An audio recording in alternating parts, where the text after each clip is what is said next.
So is it okay for us to disagree with, to speak out against genocide? Is it okay for us to support a country, a nation, a group of people who are going through genocide, who are suffering, who are being killed? Is it okay for us to say, hey, war is not good? Is it okay for us to say, as citizens of the United States, are we allowed to speak up against injustice? Are we allowed to express our opinions? Well, apparently not. Apparently free speech, being a free speech absolutist in terms of like, to what degree are we allowed to say what we want? To what degree, even if it offends someone, should we allow it to be free speech? Well, apparently the Trump administration, who, mind you, let me just remind you, they were promoting the whole free speech agenda at some point. If you remember, that was one of the reasons why many people thought about voting for Trump, or actually did vote for Trump. The idea that the Biden administration, which I spoke about plenty of times on this channel, were clearly violating free speech of United States citizens and violating the Constitution in their efforts to suppress speech when it came to COVID and around a bunch of other subjects. So Trump, part of his campaign promises, part of it was keeping free speech alive, and Elon owning X and being part of that effort, being part of that narrative. X and free speech and allowing people on the platform to say what they want to say. People like Ye, people like Trump, who were booted off previously. Back on, say what you want to say. We don't care. It's free speech, even if some of it comes off as hate speech, right? But apparently we're in a totally different time, because Trump, your boy Trump, those of you loyalist MAGA supporters, apparently it's okay to try to arrest and deport, or to actually arrest and then try to deport a green card holder. This is a citizen, this is a person who's married to a citizen here. They have a baby on the way. I'm talking about Columbia student Mahmoud Khalil, who has been arrested. It was about 2 or 3 days ago for protesting at Columbia University. He was part of the protests that took place last year, spring, at Columbia University. And the many protests going around the country regarding the Israel-Palestinian conflict and around the genocide that's taking place, which is almost completed if you think about it. I want to talk about it. There's some updates. There are some things happening. Today is Wednesday, March 12th. There are a couple things happening. There's going to be a hearing in New York. U.S. District Judge Jesse Furman has ordered the 30-year-old not to be deported, while the court considers the legal challenge brought by his lawyers, who are seeking to have Khalil returned to New York and released under supervision. They argue that he engaged in protected free speech and that the government is illegally retaliating against him over it, which is exactly what's happening. Let's get into it. Time to talk. I want to get into this particular case and how this affects us as citizens and how it affects anyone, especially those who have a problem with watching brown people being wiped out. Time to talk. Let's get into it. So this guy, I mean, what does free speech, what does it even mean in this current context? I just don't know where we are. And I'm having a problem not only with the people who remain blind loyalists to Trump in terms of not being able to call him out when things are clearly wrong. Things are clearly happening that are not in the best interest of America and making America great again. There are some obvious things that are happening right now that even if you're a Trump loyalist, you should be looking at that as a citizen. If your concern is being a citizen of the United States and you're proud American, and you're supporting your rights and the Constitution, and you're wearing your MAGA hat and you're running around, you clearly have to look at the violation of free speech and locking people up as a problem. But I'll tell you what it really comes down to is the usual scenario, which is that Israel continues to own the United States. That's first, and that should be clear by now. Now, unfortunately for Israel, for the Israeli supporters, unfortunately that jig is up, right? I think with the latest in independent news and journalism and the destruction and the downfall of the legacy media and the lies that have been sold and propagated to us over the years, it is starting to come to light. Why does Israel own us? Why does Israel own Congress and the United States of America? Why is this small country? What's going on there? How do we get so locked into supporting everything they do? That ship has sailed and people are waking up. But that's what this whole thing is about. Threatening people who essentially are protesting against Israel's destruction of the Palestinian community. That's what this is about. Standing up for the rights of people around the world. Now, this is where the Trump administration, Marco Rubio specifically, this is the hand that they're playing. Essentially, the way this works is if you are thought to be aligned with anti-United States sentiments, anti-U.S. interest, that could get you in deep doo-doo, right? In particular, if you're anti-Israel, that's same thing as saying anti-U.S. Now, it goes even further than that, because it's not just that, although it seems to be.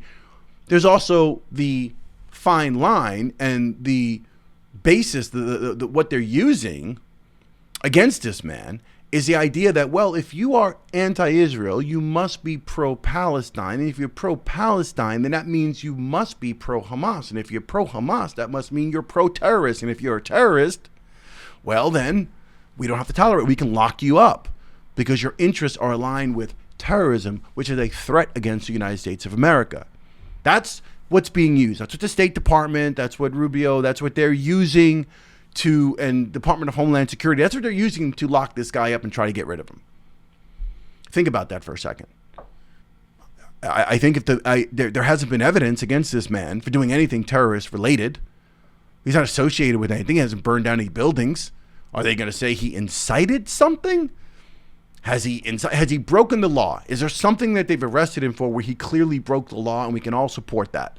Because pro-Palestinian or not, if you're breaking the law, then that's on you. I'm not going to get on my channel and support people who break the law and then act like, oh, they shouldn't arrest the guy. No. If you broke the law and they have evidence against you doing something destructive, or if you're anti-Semitic to the point that you are hurting Jewish students or Jewish teachers, that's a problem for me too. I don't think that's appropriate. I don't think anybody should be putting any type of physical violence, harm, or threats against Jewish people simply because you are anti-Israel when it comes to that relationship in the Middle East and what they're doing to the Palestinians. There's no reason to commit crimes or to even have a hate in your heart or any dislike for Jewish people at all. You should have a problem with Netanyahu. He's the leader of Israel. You should have a problem with Israel's policy, right? That should be the issue. And the United States, yes, being responsible for funding this terrorist activity, this genocide against the brown people in Palestine, this desire to wipe them out, and for Trump to come in with his boy Netanyahu and finish the job and make the Riviera of the Middle East over there in Palestine, ship the last 2 million people out if we don't kill them, because that's what they're looking to do. That's where Netanyahu is stalled on this first phase of the ceasefire. They're not really looking to stop anything. They want to get back to bombing the brown people and wipe out as many as they can. That will be easier to deport the rest of them. If there's only 1 million that we need to basically relocate somewhere, so it'll be a little easier than moving 2.1 million.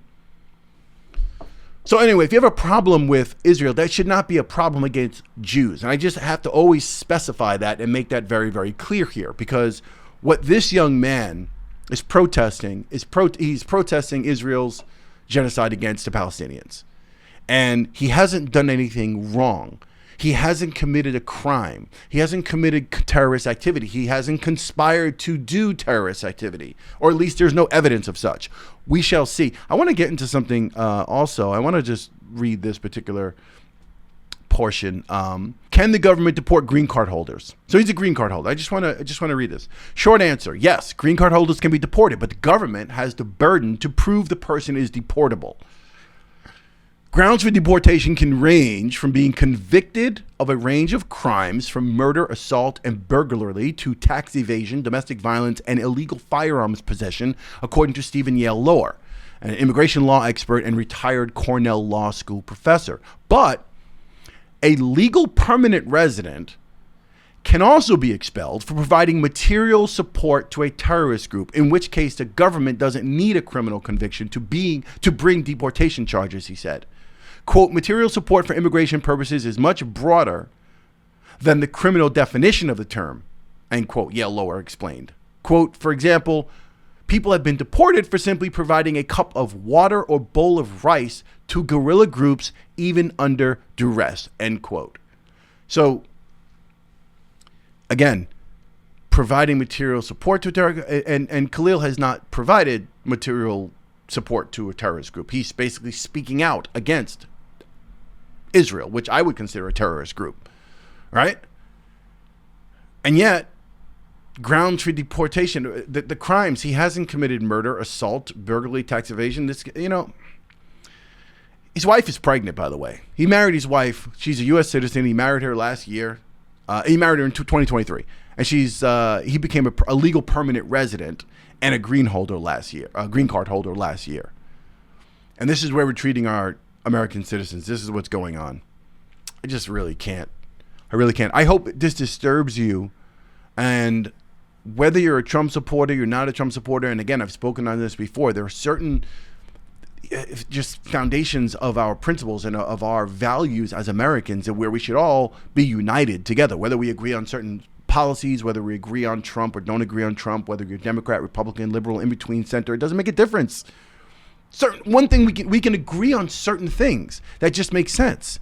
Locking people up and trying to deport people because they're speaking out against, even if you are pro-Israeli and you disagree with Khalil, you disagree with anybody speaking out against the Israelis and they're pro-Palestinians. If you disagree with them, fight it out, have it out. Don't hurt one another, don't threaten one another, but support each other in your constitutional rights and your U.S. freedoms to be able to express yourselves. Make a valid argument, make a case, have reasonable discourse with one another. Don't hurt one another. This is sad. This is sad. And anyone supporting this or anyone thinking this man should be deported, I have a problem with you. I really do. And you have a problem with yourself. You need to find yourself. You need to find whatever God it is that you need. And if you're claiming to be a citizen, again, the hypocrisy here is if you're claiming to be a citizen, you're claiming to be pro-America first, Donald Trump. If that's your case, if that's your cause, USA, make America great, you can't simply just, you simply can't lock people up for expressing themselves. I'm sorry. And you can't be continually in the pocket of Netanyahu and Egypt, and Israel, and just think that that's a good thing and that's pro-American, because it's not. That's pro-Israel, and that's something totally different. Anyway, time to talk. I wanted to talk about that just because I haven't even done a couple of videos in a few days or even a week. So I wanted to talk about this because this was the most disturbing piece of news that I've seen in a while. There's some other things happening, and I will get to them and I will talk about them. But this one in particular is really just painful to watch play out. So we'll see what happens with the judge. We'll see what happens. If there's any updates, I will get back to it and we'll update you. Time to Talk Podcast, thank you for being here. If you're already a subscriber, if you haven't subscribed and somehow you found this video and you found value in it, please hit that subscribe button, hit the like button on the way out. I truly appreciate that. And let me know your thoughts below in the comments on this whole situation with Mahmoud Khalil and him speaking out, and what you think of protesting in general and what you think of free speech. And are you a Trump supporter? Do you feel that this violates do you feel sort of betrayed by Trump on this when it comes to free speech? Let me know in the comments below. I'll see you on the next Time to Talk. Peace.